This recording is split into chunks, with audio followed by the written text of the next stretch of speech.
Hello everybody, good afternoon, good evening, good night, good morning. जब भी आप video देख रहे हो, यहाँ पर तो रात के 2 बज गए हैं, सुबह के 2 बज गए हैं, कुछ भी मान लो आप। तो I welcome you all physics की दुनिया में। तो लास्ट टाइम मैं रेजोल्यूशन ऑफ वेक्टर किया था, तो हमने समझा था कुछ मुश्किल नहीं है, बहुत ईजी था।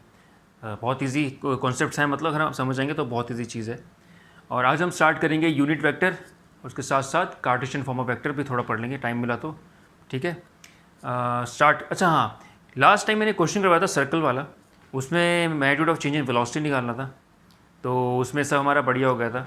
ठीक है, अब एक बच्चे का मुझे मैसेज आया और कहता है कि सर ये मुझे जो डायरेक्शन एक्सिस है वो सेंटर की तरफ नहीं आ रही। ठीक है, तो बहुत अच्छी बात है, बिल्कुल अच्छा किया। और मुझे पता चला कि आप बहुत ध्यान से वीडियोस देखते हो और उसको ट्राई भी करते हो, वेरी गुड। ठीक है, अब रीज़न उसके पीछे क्या, हमने शिफ्टिंग ऑफ वेक्टर सीखा। ठीक है, आप वेक्टर नए नए पढ़ रहे हो, हमने शिफ्टिंग ऑफ वेक्टर सीखा कैसे कैसे करते हैं और कहीं भी ले जा सकते हैं, कोई दिक्कत नहीं है। ठीक है, अब अचानक से सर्कल वाला क्वेश्चन बीच में आ गया। अब सर्कल वाले क्वेश्चन में अगर मैं आपको ये चीज़ बोलता कि सर्कल में we can not shift the vectors, तो आपके फंडे हिल जाते। सर पहले आप कहते कर सकते हैं, आप कह रहे हो नहीं कर सकते। तो मेरी प्लानिंग ये थी कि सर्कुलर मोशन में जब कराऊंगा तब एक्सेलरेशन की डायरेक्शन मैथमेटिकली प्रूव कराऊंगा कि सेंटर की तरफ ही होती है ना, पूरा प्रॉपर उसका प्रूफ करवाऊंगा कि सेंटर की तरफ ही हो रही है। इस क्वेश्चन में क्या था, हमें डायरेक्शन से कोई लेना देना था नहीं, हमें मैग्नीट्यूड से लेना देना था, वी एफ माइनस वी आई। उसके लिए वेक्टर शिफ्ट करो, कोई फर्क नहीं पड़ता। ठीक है, मैग्नीट्यूड के लिए वेक्टर शिफ्ट करो, सर्कुलर मोशन में कोई फर्क नहीं पड़ रहा, पर डायरेक्शन के लिए वेक्टर शिफ्ट करोगे थोड़ी सी प्रॉब्लम आ जाएगी। फर्क तो वैसे पड़ता नहीं है उसमें, उस केस में भी नहीं पड़ रहा, बट प्रॉब्लम इसलिए आ जाएगी क्योंकि सर्कल का एक फिक्स रेफरेंस पॉइंट है सेंटर। आप खुद सोचो ना, एक वेक्टर सेंटर की तरफ पॉइंट कर रहा है, अगर ये प्लेन वर्ड है, मेरा नॉर्मल एक प्लेन है ईस्ट वेस्ट नॉर्थ साउथ, तो ये डायरेक्शन अगर 30 डिग्री साउथ ऑफ वेस्ट है, एज्यूम करो 30 डिग्री साउथ ऑफ वेस्ट, ऐसे समझा दूं मैं आपको।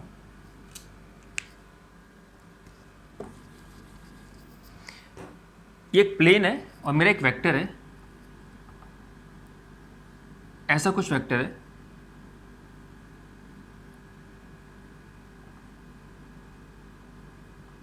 Thirty degree south of west. अब इसको मैं शिफ्ट करके यहां ले जाऊं तो भी 30 डिग्री साउथ ऑफ वेस्ट, यहां ले जाऊं तो भी 30 डिग्री साउथ ऑफ वेस्ट। नहीं कुछ फर्क पड़ा ना, नहीं पड़ेगा, पढ़ना भी नहीं चाहिए, शिफ्टिंग तो कर सकते हैं ना वेक्टर की। तो सर्कुलर मोशन में ऐसा क्या है कि फर्क पड़ गया। सर्कुलर मोशन में we have a reference point known as centre. सोचो ये मेरा एक सर्कल था बाई चांस, ये सेंटर की तरफ एक फोर्स लग रही थी, अब मैं यहां ले आया, सेंटर तो यहां रह गया ना, ये फोर्स तो कहीं और लग रही है, सेंटर तो ये, समझ आया ना, इसमें फिक्स हो गया कुछ। दोबारा समझाऊं क्या, एज्यूम करो ये सर्कल है, ठीक है, मेरा एक वेक्टर बन रहा है, मेरा एक वेक्टर बन रहा है, आप मान लो कि ऐसा कुछ, ऐसा। ठीक है, अब हम कुछ माने कि यार ये तो सर्कल के सेंटर की तरफ को, एज्यूम कर लो ऑब्जेक्ट को पुल कर रहा है, सेंटर की एग्जैक्टली तरफ नहीं, मतलब सेंट्रल पॉइंट की तरफ, मान लो ना इस तरफ पुल कर। अब ये मैंने शिफ्ट कर दिया, मैं यहां ले आया, खींच के मैं इधर ले आया, इधर।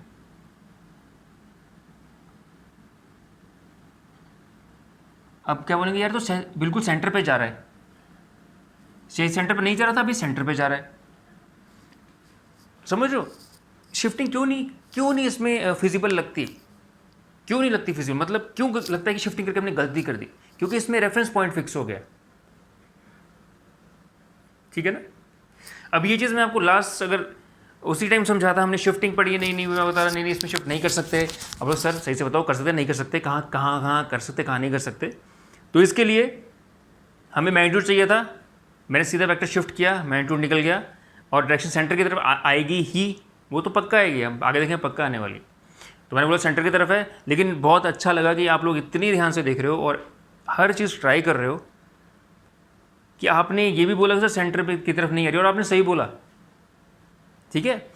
तो वो पूरा जो प्रूफ है ना कि सेंटीमीटर एक्सटेंशन वाला, वो हम सर्कुलर मोशन में करने वाले हैं, और उसमें पूरा एंगल लेके, और उसी में मैं आपको बताऊंगा, या बताने वाला था, आप तो बता दिया चलो, कि सर्कुलर मोशन में हम वेक्टर शिफ्टिंग नहीं कर सकते, क्योंकि इसमें एक रेफरेंस पॉइंट आ गया। ठीक है बच्चों, तो वेरी गुड, ऐसे ही ध्यान से देखते रहो। और हाँ, आपने मुझे अलर्ट कर दिया कि अब जब भी मैं कुछ चीज़ सोचूंगा कि आगे बताऊंगा, तो मैं उस टाइम बोल भी दूंगा कि आगे बताऊंगा, नहीं तो पकड़ोगे सर क्या कर दिया आपने। ठीक है, वेरी गुड। और पूछा है, वेरी गुड, ऐसे ही पढ़ते रहो, अच्छा करते रहो, ठीक है, बहुत आगे जाओगे। चलो चलो,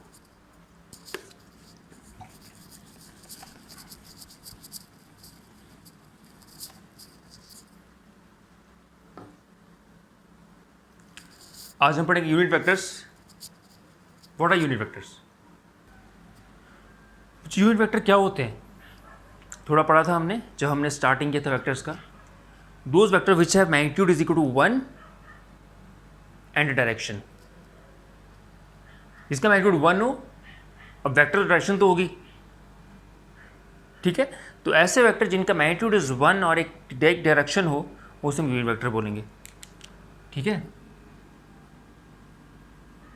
यूनिट वेक्टर्स, एज्यूम करो हमारे पास एक वेक्टर है कुछ ऐसा, ठीक है।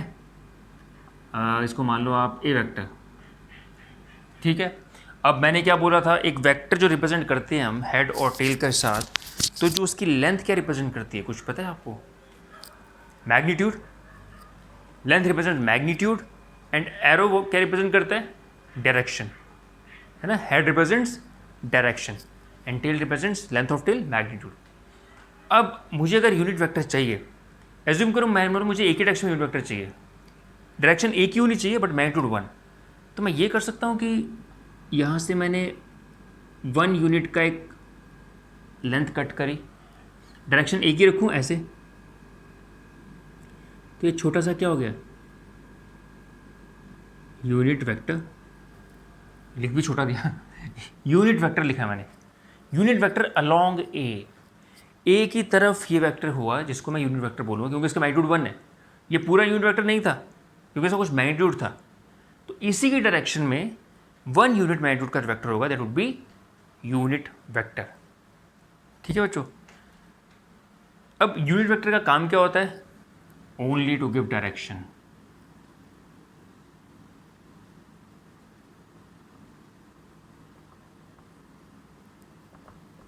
Only for direction. इस वेक्टर को हम सिर्फ डायरेक्शन के लिए ही यूज़ करते हैं, कुछ और काम नहीं है इसका, सिर्फ ये डायरेक्शन प्रोवाइड करता है। अभी हम आगे आगे जैसे पढ़ेंगे आपको समझ आएगा इसका सिग्निफिकेंस कितना ज़्यादा है। ऑर्थोगोनल वेक्टर्स जो होते हैं आई जे के हम पढ़ेंगे अभी, वो सब यूनिट वेक्टर्स होते हैं, ठीक है। तो इसका मेन काम है सिर्फ to provide the direction to a vector, to provide the direction to a vector. तो बच्चों देखते हैं यूनिट वेक्टर फिट कहाँ बैठता है ये वेक्टर की डेफिनेशन में ना, कि एक तरह की फील लेके आनी है कि यूनिट वेक्टर है, पता तो लग गया हमको क्या है, लेकिन वो वेक्टर में फिट कहाँ बैठ रहा है, क्या मैं उसको एक्सट्रैक्ट कर सकता हूँ? तो ध्यान से सुनो आप, एक मेरे पास वेक्टर है, कोई भी फोर्स वेक्टर है, फोर्स वेक्टर। अब एक वेक्टर में दो चीज़ें होती हैं, मैग्नीट्यूड एंड डायरेक्शन बोथ, ठीक है। तो फोर्स वेक्टर दो चीज़ों से मिलकर बना है, एक तो फोर्स का मैग्नीट्यूड और साथ में डायरेक्शन। अब डायरेक्शन मैं कौन सी लूँगा? ऑब्वियसली जिस डायरेक्शन में मेरा फोर्स लग रही है वो डायरेक्शन लूँगा। तो ध्यान से सुनना इसको आप, ठीक है। वेक्टर की डायरेक्शन क्या है? जिस डायरेक्शन में वेक्टर है, तो अजीब सा हो गया समझने की कोशिश करो, ये तो मैग्नीट्यूड है, मैग्नीट्यूड है, मैग्नीट्यूड का मतलब क्या है? 5 6 7 1 2 3 कोई नंबर है, न्यूमरल, ठीक है। अब मुझे इसका वेक्टर बनाना है, मतलब मुझे डायरेक्शन लगानी है, तो कहाँ लगाऊंगा? जहाँ ये फोर्स लग रही थी जिस तरफ। तो अगर मैं ऐसा, मैंने जैसे मैंने बोला, अगर मेरे पास फोर्स यहाँ लग रही थी, तो मैं फोर्स का 1 यूनिट वेक्टर बना के इसके साथ लगा दूँ, फोर्स का 1 यूनिट वेक्टर इसके साथ मल्टीप्लाई कर दूँ, तो क्या मैग्नीट्यूड में फ़र्क पड़ा? नहीं, क्योंकि वन है, वन से मैग्नीट्यूड में फ़र्क पड़ेगा नहीं। अगर 5 है तो 5 ही रही, लेकिन डायरेक्शन साथ में लग गई क्योंकि वेक्टर था। दोबारा समझाऊँ, मैंने कहा मेरा फोर्स वेक्टर इस डायरेक्शन में था, ठीक है। अब ये मैग्नीट्यूड तो इतना आ गया, जैसे 5 न्यूटन था ना अगर फोर्स, तो 5 न्यूटन का मैग्नीट्यूड तो मैंने लिख दिया, ये 5 ही है मॉड के अंदर 5। लेकिन वेक्टर बनाने मुझे डायरेक्शन भी चाहिए। डायरेक्शन के लिए मैंने क्या कहा, इसको मैं वेक्टर्स की डायरेक्शन से मल्टीप्लाई करता हूँ, ठीक है। अगर मैंने यूनिट वेक्टर ना लिया होता, अगर मैंने किसी बड़े वेक्टर से मल्टीप्लाई कर दिया जिसका मैग्नीट्यूड 1 नहीं है, तो obviously 5 into something would be different from 5। मैं तो फिर ख़राब हो गया ना हिसाब किताब। मैग्नीट्यूड तो मुझे 5 ही चाहिए, तो मैंने कुछ ऐसे वेक्टर से मल्टीप्लाई किया जिसका मैग्नीट्यूड 1 था लेकिन डायरेक्शन थी। तो ये मैग्नीट्यूड जो एक्चुअल मैग्नीट्यूड है 1 से मल्टीप्लाई होने पे फ़र्क पड़ा नहीं, ये हमें चाहिए था लेकिन डायरेक्शन तो मिल गई। तो मतलब यहाँ मुझे करना पड़ेगा, यूनिट वेक्टर से मल्टीप्लाई करना पड़ेगा, और वो मैं लिखता हूँ यूनिट वेक्टर, मैं आपको बताया भी था एफ कैप, जैसे इसको ये ए कैप हो गया।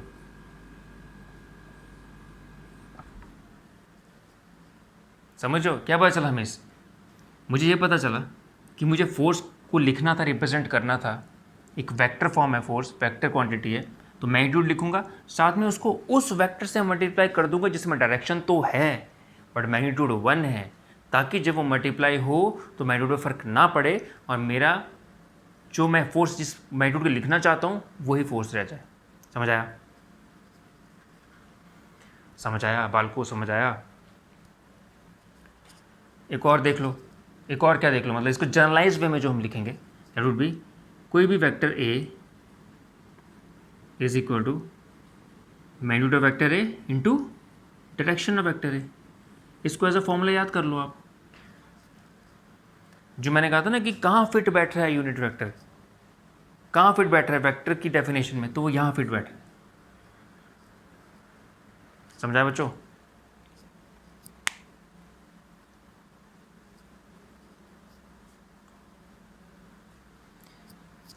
ठीक है, चलो इतना तो समझ आ गया। अब मुझे एक बात बताओ, डायरेक्शंस हम एक्स वाई जेड ही क्यों लेते हैं, कोई और डायरेक्शन क्यों नहीं लेते, मतलब एक्स वाई जेड के अलावा क्यों नहीं लेते कुछ और?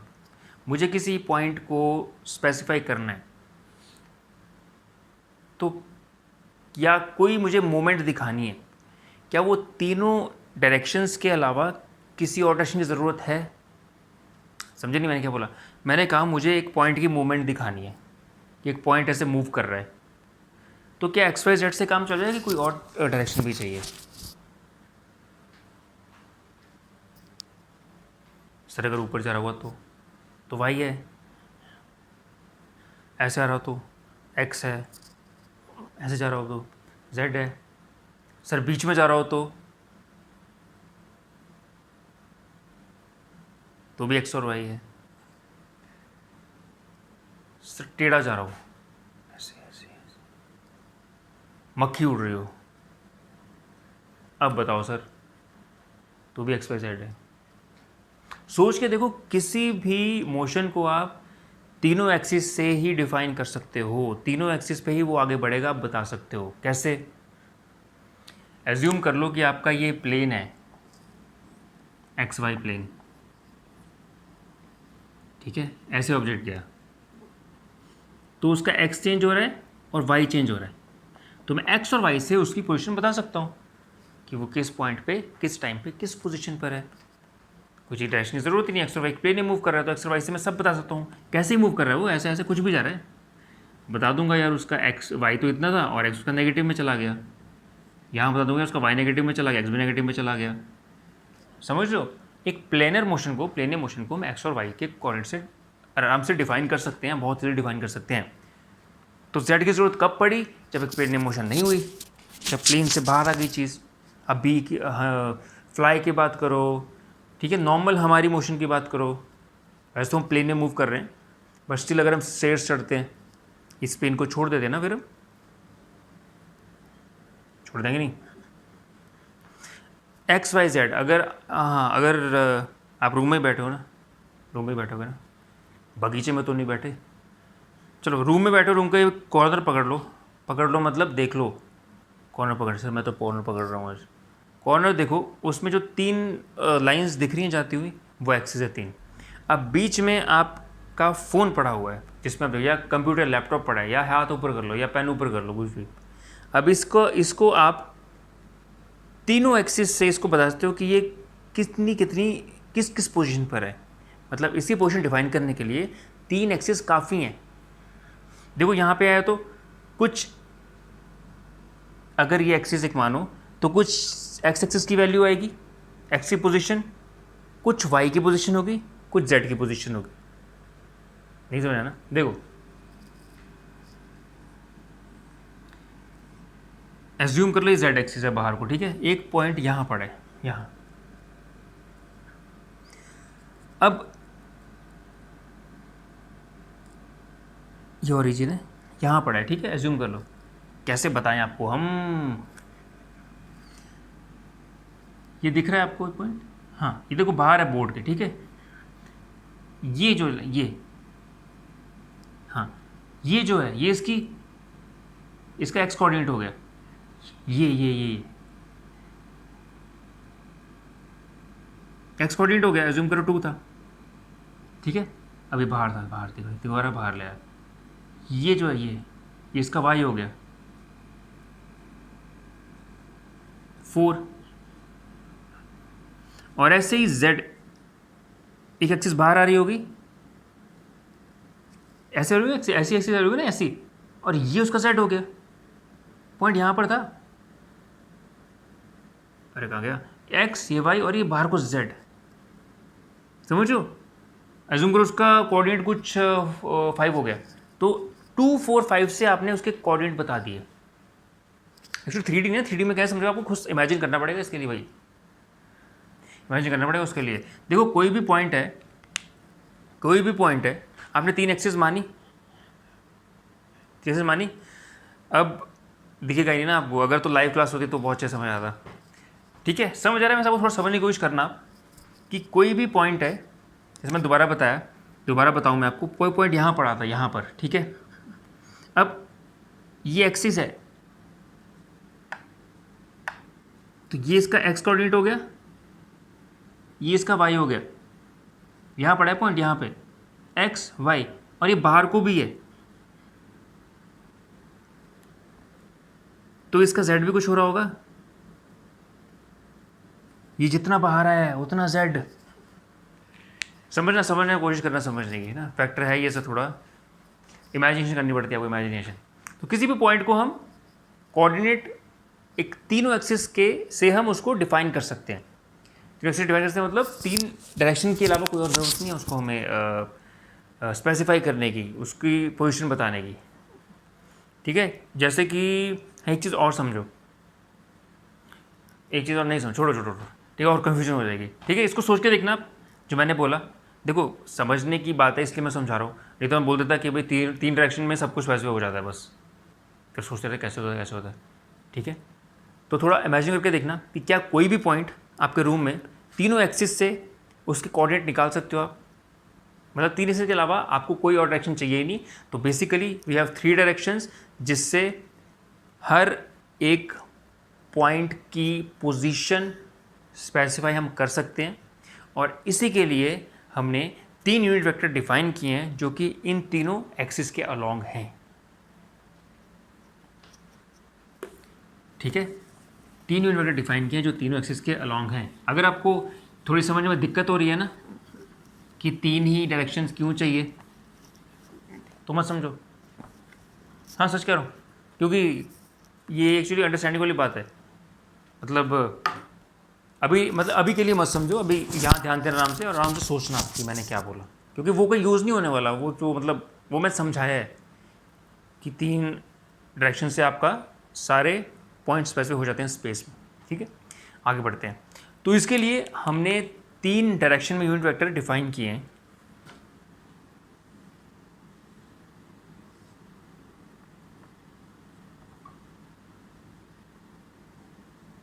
एक डायरेक्शन एक्स में यूनिट वेक्टर डिफाइन किया है जिसका मैग्नीट्यूड 1 है, इसको नाम दिया आई कैप। एक वाई पर डिफाइन किया, मैग्नीट्यूड 1 है, जे कैप। जेड पर डिफाइन किया, मैग्नीट्यूड 1 है, के कैप। तो मैंने आई जे के मतलब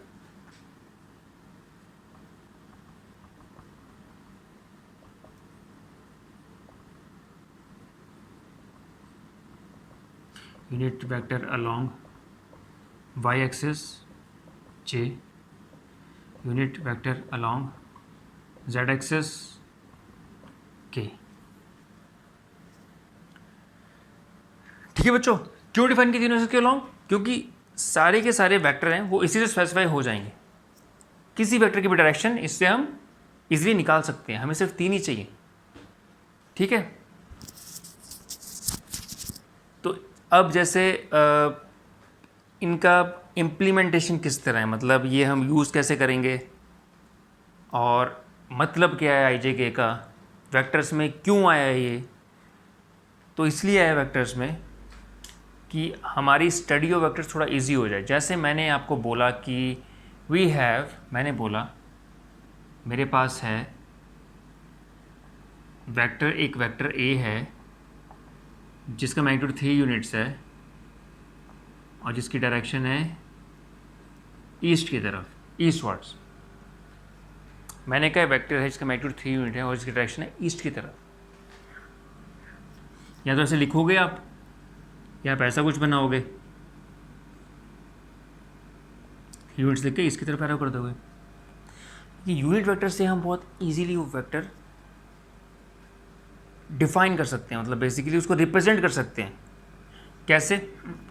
वेक्टर ए मुझे क्या गिवन है, ध्यान से देखना, हमने क्या फॉर्मूला बनाया था, mod of vector into direction of vector A.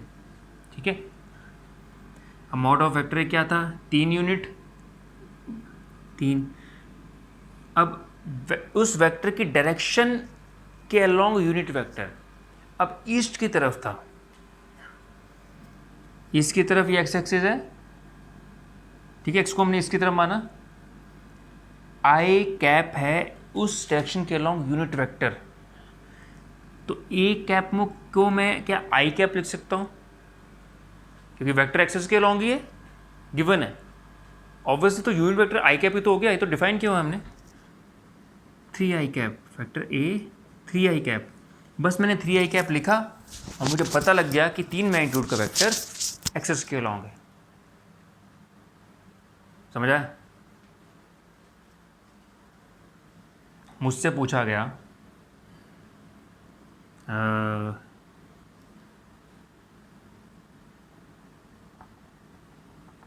Vector having magnitude 5 units towards z axis. बताओ क्या होगा, सोचो, पॉज करके सोचो, कैसे रिप्रेजेंट करेंगे इसको हम। सोचो सोचो, 5 यूनिट z एक्सिस। देखो फिर से वेक्टर बी ले लेते हैं इसको, magnitude into unit vector. Magnitude कितना है, 5। यूनिट वेक्टर बी किसके अलोंग है, z एक्सिस के अलोंग। z का क्या होता है यूनिट वेक्टर, k, 5k। कुछ फील आ रही है यूनिट वेक्टर्स की? मैं चाहता हूँ आप घुस जाओ इसमें, वेक्टर से डरो मत, मैं ये चाहता हूँ। उससे मत डरना वो पिछले वाला कि मुझे पता है आपको बहुत लोग सोच रहे होंगे भी कि यार सर ने कहा था तीनों से तो डिफाइन हो जाता है, पर मुझे समझ नहीं आ रहा है यार ये पॉइंट कैसे डिफाइन होगा यार। वो मत सोचो, वो आपको समझ आ जाएगा, कभी भी समझ आ जाएगा, कभी भी समझ आएगा। उसके पीछे ये चीज़ ख़राब मत करना जो नॉर्मल चीज़ें है ना, वो तो कोई भी समझ आएगा, उसका यूज़ भी नहीं गई। वो तो मैंने आपको प्रूफ करना चाहा, मैं प्रूफ नहीं कर पाया। अगर कुछ नहीं तो प्रूफ कर देंगे कभी भी, फेस टू फेस। मैंने फ़ोन पे पूछ लो मेरे से, आप फ़ोन पे, फ़ोन नंबर नहीं, नीचे पूछ लो आप कमेंट्स में, ठीक है? ठीक है, भूल जाओ उसे, भूल जाओ जो हुआ उसे, भूल जाओ, आगे आने पे ध्यान दो, आगे वाले पे। ठीक है, आगे वाले पे देखो। अब थर्ड आपको बोला गया, बोल दूँ क्या बस, हाँ, आप ऐसा वेक्टर लिखो जल्दी से अपने कॉपी में कि जिसका मैग्नीट्यूड है 10 यूनिट्स और जो एक्ट कर रहा है नेगेटिव वाई एक्सिस के अलोंग। सर नेगेटिव का तो बताया नहीं, सोचो थोड़ा, कितना बताया था यार मैंने मैग्नीट्यूड? 10 यूनिट बताया था क्या? 10 यूनिट ऐसे ही होता है रात के टाइम ना 2:30 बजे, भूल गया क्या बताया था मैंने, दोबारा 10 यूनिट अलॉन्ग नेगेटिव वाई। हाँ फिर से लिखते हैं, C vector magnitude of C unit vector along C 10 unit negative Y axis. हमने तो पॉजिटिव ही पढ़ी है, नेगेटिव में क्या करेंगे, नेगेटिव लगा देंगे। नेगेटिव प्लस प्लस वाई की तरफ क्या था, पॉजिटिव वाई की तरफ क्या था, जे। ये पॉजिटिव लिख लो ऊपर, positive X positive Y positive Z. Plus Y की तरफ जे था ना, नेगेटिव की तरफ क्या हो जाएगा, माइनस जे, -10 जे। कर दिया रिप्रेजेंट हमने। समझ रहे हो आप लोग यूनिट वेक्टर से कितनी सिंपली इजीली हम ये सब कुछ चीज़ लिख सकते हैं। आगे जाके तो और भी अच्छा पढ़ेंगे कि कार्टेशियन फॉर्म भी रिलेटेड है, कि क्या खतरनाक मज़ा आएगा। ठीक है, सोच रहा हूँ आपको क्वेश्चन करवाऊँ कि, चलो कुछ नहीं, क्वेश्चन अभी होल्ड करते हैं। उतार लो इसे, रब रब कर लो, कह रहा हूँ इसे, वो फोटो खींच लो इसकी।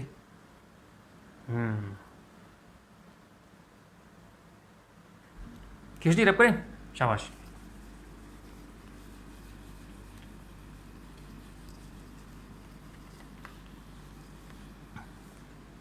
एक यूनिट वेक्टर और लिखो, ये ना टूट ही जाएगा, पता है ये कितनी बार हाथ से खींचता है मेरे, गूंगा हो जाऊंगा मैं माइक टूट गया तो। देखो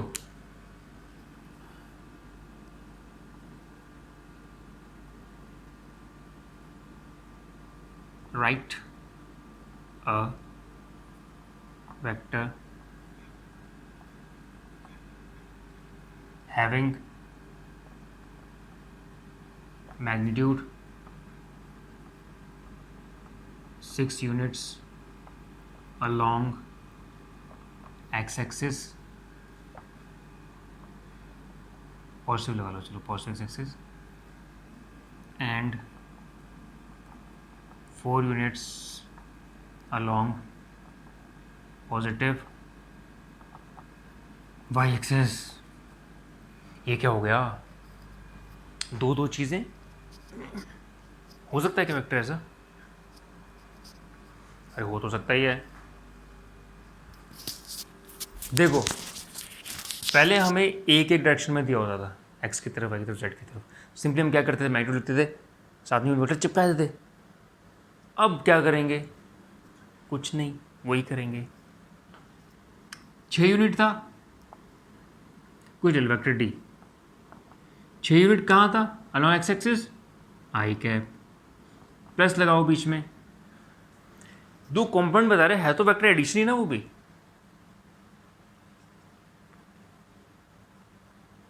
समझ आया, रिजल्टेंट क्या होता था, याद करो, ए प्लस वेक्टर बी, वो आर वेक्टर आर होता था ना, वो दो कंपोनेंट्स ही तो थे उसके।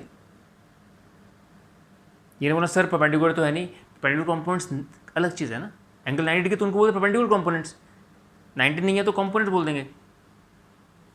तो बेसिकली जो दो वेक्टर का, जैसे इसने बोला एक वेक्टर है, ये दो वेक्टर्स के फॉर्म में लिखा हुआ है, तो ऑब्वियसली दो वेक्टर्स के कंपोनेंट्स हैं, मतलब आप ऐड करोगे तो मेन वेक्टर आएगा। वेक्टर एडिशन की बात कर रहा हूँ, वेक्टर एडिशन।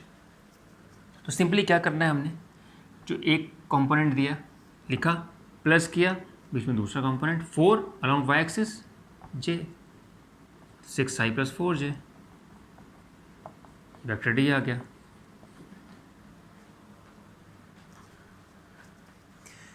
इसी को बोलते हैं हम कार्टेशियन फॉर्म, जिसमें हम कंपोनेंट्स के फॉर्म में वेक्टर लिखना शुरू कर दिया हमने, कंपोनेंट्स के फॉर्म में वेक्टर लिखना शुरू कर दिया, कार्टेशियन फॉर्म। ठीक है चबो, मतलब बच्चों सॉरी बच्चों, ठीक है। अब ऐसे ही बोल देता कि एक क्वेश्चन ऐसा लिख देते, 4 units along -z and चलो जेड भी रहने दो, negative Y and 3 units along negative X, 4 units along negative Y and 3 units along negative X. तो क्या करेंगे, वेक्टर ई लिख लो, पहले एक्स लिख लेते हैं, एक्स समझ आगे आता है। 3 units along negative X, 3 units along negative X plus 4 units along negative Y, बहुत अच्छे, -3i -3j -4j। समझ आ रहा है ना वेक्टर? मैं चाहता हूँ कि वेक्टर खून में घुस जाए, आप खून में समझो कि हर तरह की चीज़ आपको आप देख लो यार, समझ आने कि लिखते कैसे वेक्टर, कितना सिंपल है। जेड भी आ गया अगर तो ये बोलता and 10 unit along Z, positive Z, 10 unit along positive Z, तो क्या होता +10k +10k। ऐसा ही है, डरने का नहीं, इससे लड़ने का, ठीक है, लड़ने का बेटा, लड़ने का, ठीक है। और घुसे थोड़ा यूनिट वेक्टर में, और घुसे थोड़ा, कर लो इसे, नोट वोट कर लो जल्दी, इससे पहले मैं नींद में गिर जाऊँ। जल्दी जल्दी पढ़ लो मेरे से, हाँ कर लिए, फोटो खींच ली, शाबाश। अब बच्चों मैं आपको थोड़ा सा और यूनिट वेक्टर की दुनिया में लेके जाना चाहता हूँ। एज्यूम कर लो आप, क्या आपने, ये एक्सिस है हमारे पास, ये और ये आपका एज्यूम करो फोर्स थी एफ वेक्टर, ठीक है। हमने कहा था कि अगर मैं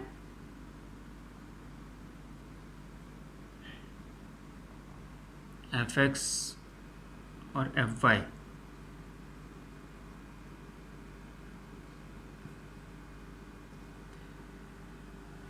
ये हमने क्या किया कि फोर्स को तो कंपोनेंट में रिजॉल्व किया, थोड़ा ना कोरिलेट करना जो मैं बोल रहा हूँ, या फिर दो फोर्स के कंपोनेंट्स थे, उनका रिजल्टेंट एफ है, एक ही बात है ना। या तो फोर्स एफ को रिजॉल्व किया, या तो कंपोनेंट्स को मिला के एफ बनाया, एक ही बात है ना। तो अगर आप ये बोल रहे हो कि भाई दो मेरे पास फोर्सेस थी एफ एक्स और एफ वाई, उनका रिजल्टेंट मैंने एफ निकाला, तो बिल्कुल ठीक फिगर है ना, ये पैरेललोग्राम बनाया मैंने। पैरेललोग्राम एडिशन हुआ ना बच्चों, भूल गए पिछला। ये एफ एक्स थी एक फोर्स, एक एफ वाई थी, मैंने कहा रिजल्टेंट निकालो, आपने कहा पैरेललोग्राम बनाते हैं, और ये इस पॉइंट से डायगोनल बनाता हूँ, रिजल्टेंट बन गया, फोर्स एफ आ गई, बिल्कुल ठीक। तो क्या मैं लिख सकता हूँ, force F is equal to F X plus F Y. यही तो लिखा, क्या होता है रिजल्टेंट, ए प्लस बी होता है ना बच्चों, मेरे प्यारे देशवासियों, यही तो लिखा है, ये लिखा है ना, कोई दिक्कत तो नहीं है, वेरी गुड। अब देखो आप, कंपोनेंट रिजॉल्व करने से मुझे पता चला कि जो एफ एक्स था वो क्या था, F cos theta, F Y क्या था, एफ साइन थीटा, बिल्कुल ठीक। तो क्या एफ एक्स को मैं लिख सकता हूँ, मतलब एफ एक्स वेक्टर को मैं लिख सकता हूँ एफ कॉस थीटा आई, और एफ वाई वेक्टर क्या लिख सकता हूँ, एफ साइन थीटा जे, एक्स और वाई की तरफ है ना मेरे प्यारे देशवासियों, लिख सकता हूँ कि नहीं। एफ एक्स को पहले मैंने बनाया हुआ था ऐसे, वेक्टर फॉर्म में लिखा हुआ था, बट क्या मैं लिख सकता हूँ एफ एक्स को वेक्टर फॉर्म को एफ कॉस थीटा आई, कार्टेशियन फॉर्म में लिखा मैंने बस, ऐसे एफ वाई को एफ साइन थीटा जे, लिखा कि नहीं लिखा, ठीक है। अब सुना ध्यान से, मतलब ये लेंथ मेरे पास क्या है, एफ कॉस थीटा, ये लेंथ क्या है, F sine theta.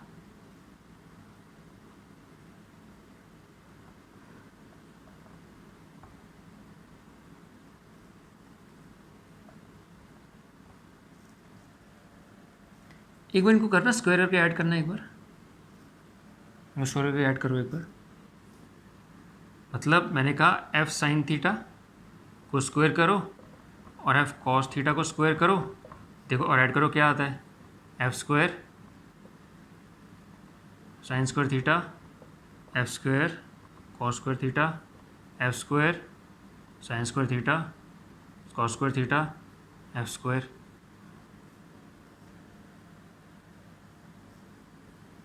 F square आ रही है,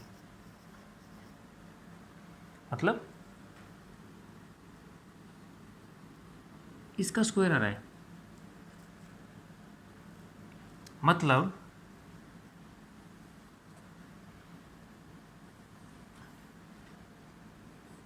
F X square plus F Y का जो स्क्वायर है वो मेरा एफ स्क्वायर के इक्वल आ रहा है। इसका मतलब, ध्यान से सुनना, इसका मतलब एफ जो है square root of F X square plus F Y square आ गया। इसका मतलब इसको ऐसे लिख सकता हूँ, F X I F Y J, इतना गंदा लिखा है यार, F X I F Y जे,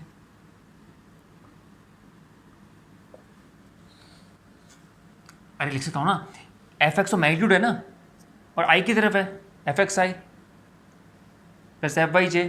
मैं ये कह रहा हूँ आपको कि इसको मैं फोर्स वेक्टर जो है मैं ऐसे लिखूंगा, F X I F Y J, इससे मैंने ये लिख दिया। और फोर्स का मैग्नीट्यूड निकालने के लिए इनका स्क्वायर करके ऐड कर दिया। थोड़ा ध्यान से देखो आप, चीज़ें थोड़ा रिलेट करो। मेरे पास फोर्स वेक्टर फॉर्म में लिखी थी, एफ एक्स आई प्लस एफ वाई जे वैक्टर फॉर्म में लिखा था, मतलब कंपोनेंट्स की फॉर्म में लिखी थी। तो मुझे मैग्नीट्यूड निकालने के लिए मैंने क्या किया, मैंने प्रूव करके दिखा दिया कि कंपोनेंट्स का स्क्वायर करके मैं ऐड कर दूं, उसका स्क्वायर रूट ले लूं, तब उस वेक्टर का मैग्नीट्यूड आ जाएगा फोर्स का। ध्यान से देखो इसको भाई, ध्यान से देख लो एक बार, आराम से देख लो इसको, ठीक है। प्रूफ आपके सामने है सारा। इसमें थोड़ा हौश-पौश होता है, मैंने पहले बताया था, वेक्टर्स में थोड़ा सा हौश-पौश होना चाहेगा, दिमाग में बहुत सारी चीज़ें घुसनी चाहिए, क्या cos theta sine theta resolution components क्या हो रहा है, बट धीरे धीरे आप चीज़ों को देखो, आपको समझ आती जाएंगी। नेट रिजल्ट मेरा निकला ये, इसको एक बार फोटो खींचो इसकी एक बार जल्दी से। नेट रिजल्ट मेरा निकला ये,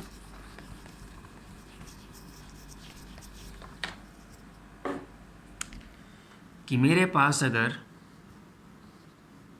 एक वेक्टर है f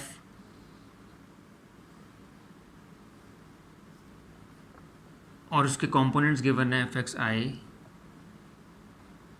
एफ वाई जे, ये अक्सर कंपोनेंट लिख लो अभी, एफ एक्स और एफ वाई,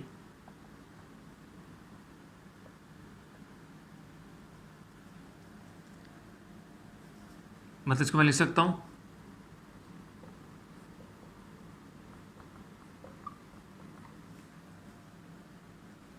ठीक है। तो जो कार्टेशियन फॉर्म में मैं किसी वेक्टर को लिखता हूँ, तो मुझे उसका अगर मैग्नीट्यूड निकालना हो तो वो क्या होता है, कंपोनेंट्स को स्क्वायर करके उसका स्क्वायर रूट ले लेंगे।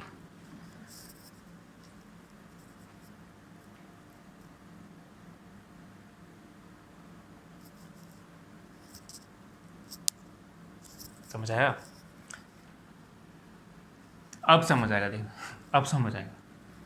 एक वेक्टर है मेरे पास, vector A 2i plus 3j, मैंने कहा मुझे इसका मैग्नीट्यूड चाहिए, तो मैं क्या करूँगा, कंपोनेंट्स का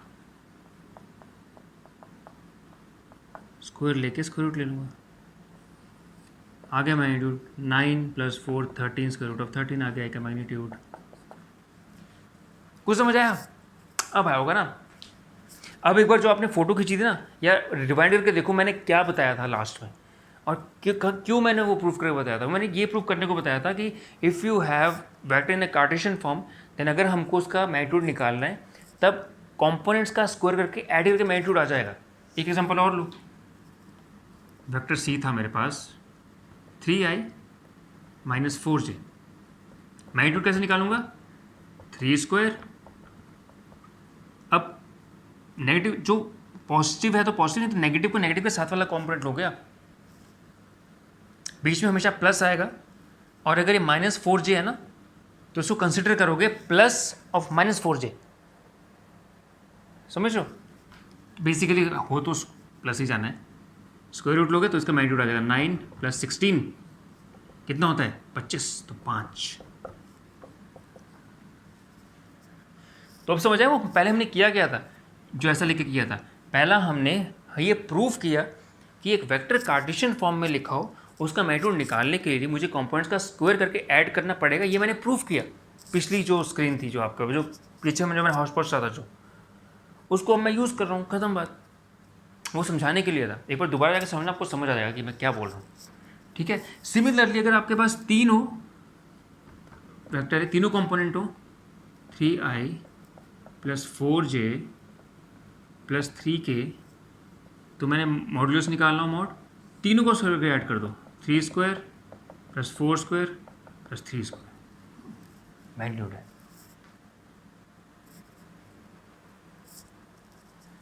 समझ आए बच्चों? ठीक है। तो कार्टेशियन फॉर्म आपको धीरे धीरे समझ आ रही है। कार्टेशियन फॉर्म के ऊपर और क्वेश्चन भी करने हैं और मैंने करवाने भी हैं, ठीक है। अभी तक सिर्फ आप इतना समझ लो कि जब भी एक वेक्टर दिया कार्टेशियन फॉर्म में, उसका मैग्नीट्यूड निकालने के लिए उसे कंपोनेंट्स को स्क्वायर करके ऐड कर देते हैं। और बाई चांस एंगल पूछ ले, ये एंगल कितना है? tan थीटा, tan अल्फा ले लो आप। tan अल्फा कितना है? Perpendicular upon base Fy/Fx।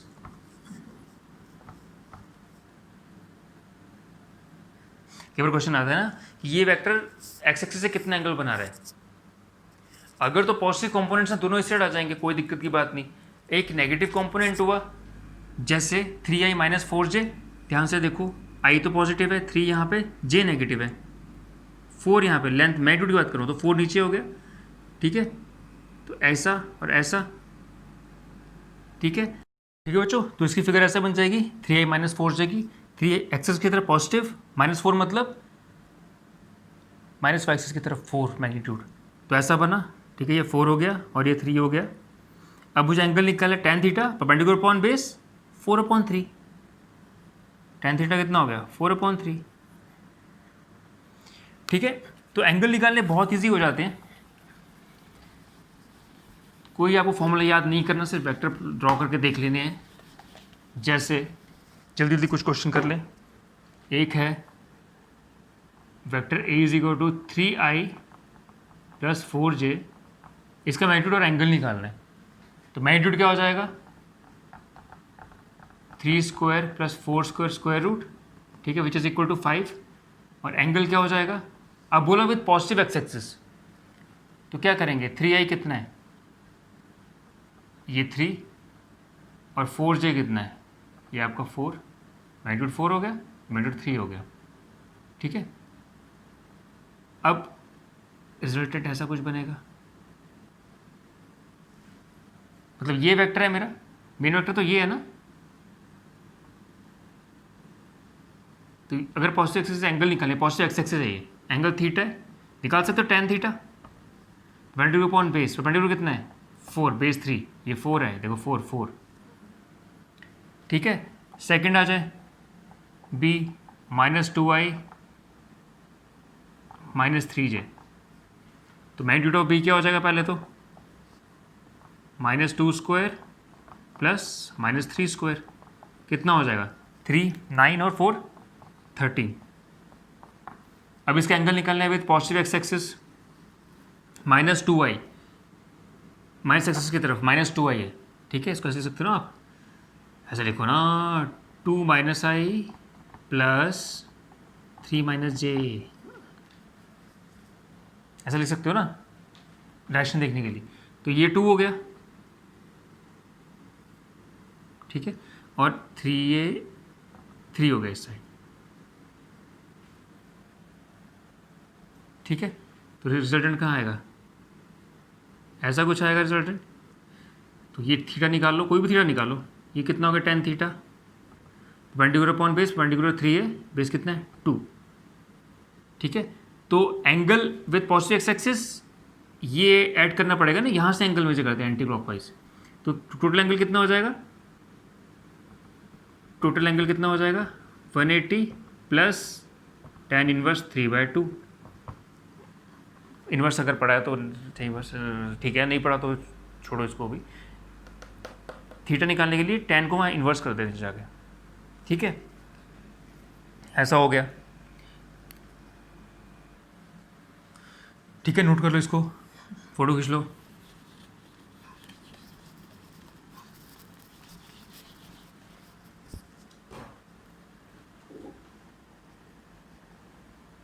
Find magnitude of vector A 2y minus 4j plus 3k। क्या होता है magnitude, 2 square minus 4 square 3 square 4 plus 16 plus 9, 16 और 9 25 और ये 29 आगे मैग्नीट्यूड। इस केस में एंगल हम नहीं निकालेंगे, इस केस में अभी नहीं निकालेंगे एंगल। ठीक है, तो ये हमारे पास हो गया।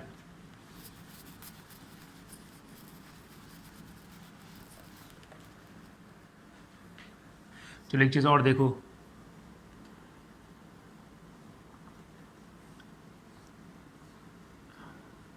फाइव यूनिट्स गिवन है, ये 60 डिग्री है। ठीक है, ये आपके पास f है, यहाँ f x आएगा, यहाँ f y आएगा। ठीक है, हमको निकालना है f x और f x factor, f x और f x फैक्टर निकाल के कमेंट्स में लिखना। ठीक है, कमेंट्स में, होमवर्क में है सारा। ऐसे ही f y फैक्टर, चार चीज़ें बताओ मुझे क्या करना है। ठीक, हाँ एक होमवर्क और है, कमेंट्स में बताना, आंसर कमेंट्स में। ठीक है, if 0.4i plus 0.8j plus ck represents a unit vector, find c। Unit vector represent कर रहा है c, बताओ। ठीक है, c की वैल्यू ये भी कमेंट्स में बताना, होमवर्क। एक और तो छोटा सा क्वेश्चन देता हूँ, find a unit vector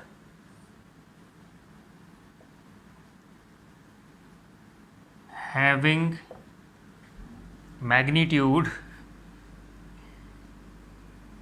find a vector having magnitude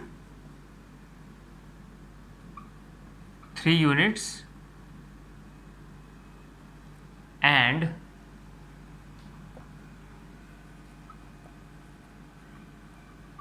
in the direction of vector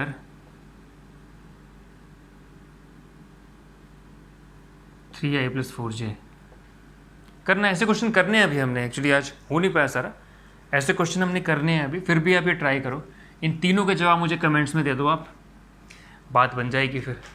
ठीक है, आज का लेक्चर थोड़ा सा आपको लगा होगा कि कॉम्प्लिकेटेड है। एक तो वो चीज़ आ गई कि भाई एक पॉइंट की पोजीशन 3D में हम क्या एक्स वाई जेड से रिप्रेजेंट कर सकते हैं। ठीक है, वो समझ आ जाएगा, नया नया तो भी मुश्किल लग रहा होगा। और दूसरा वो जो एफ वाई वाला, शायद मुझे लगता है आपको कन्फ्यूजन हुआ हो कि जो मैंने कहा था ना कि the mod is equal to square root of sum of square of components, वो जो प्रूफ किया था। वैसे मुझे लगता नहीं इतना मुश्किल है, वो तो समझ आ जाएगा आप पेपर देखोगे तो। हाँ, वो थोड़ा इमेजिन करना पड़ेगा कि एक पॉइंट को क्या मैं तीनों से रिप्रेजेंट करता हूँ। एक रूम में एक आप बीच में एक ले लो पॉइंट, कोई भी किसी भी बीच में, मतलब बीच सेंटर में नहीं, कहीं पे, और सोचो क्या उसके एक्स वाई जेड आपको पता लग सकते हैं। वो प्लेन है एक वॉल, उधर अगर आप परपेंडिकुलर ड्रॉप करोगे तो नीचे एक्स हो जाएगा और साइड में वाई हो जाएगा। सोचो थोड़ा एक्स वाई प्लेन पे अगर आप उस पॉइंट से परपेंडिकुलर ड्रॉप करोगे ना, उस प्लेन पे, तो एक्स और वाई समझ आ जाएंगे। ऐसे एग्जैक्ट प्लेन पे करोगे तो एक्स और जेड समझ आ जाएगा। एक्स तो 2 बार आ गया, दोबारा कुछ क्या होता है ना, पॉइंट पोजीशन तो वही रहेगी। तो ठीक है बच्चों, ये थी आज की क्लास, और आज हमने थोड़ा सा हाई लेवल थोड़ा सा जाना पड़ा, मतलब जो हमारा कॉन्सेप्ट्स थे करने पड़े। तो कुछ नहीं होता, गियर अप, क्योंकि अभी तो हमने शुरुआत की है और आगे आगे हम बस करते हैं, समझते हैं। और हाँ, ये यहाँ ख़त्म नहीं होगा एक्चुअली। जो मैं सोच रहा हूँ चैप्टर के एंड में ऐसी क्लास लूँगा जिसमें आपका रिवीजन होगा और उसमें न्यूमेरिकल्स इम्प्लीमेंटेशन होगा, उसमें सारे कॉन्सेप्ट क्रिस्टल क्लियर हो जाएंगे, सारे क्रिस्टल क्लियर हो जाएंगे। ठीक है, तो वो लास्ट 1-2 क्लास पक्का से देखना, क्योंकि उसमें कॉन्सेप्ट क्लियर होने वाले हैं, सारा रिवीजन होने वाला है और वेक्टर आपका मस्त होने वाला है। Okay, take care, God bless you, keep spreading the knowledge, bye bye, take care.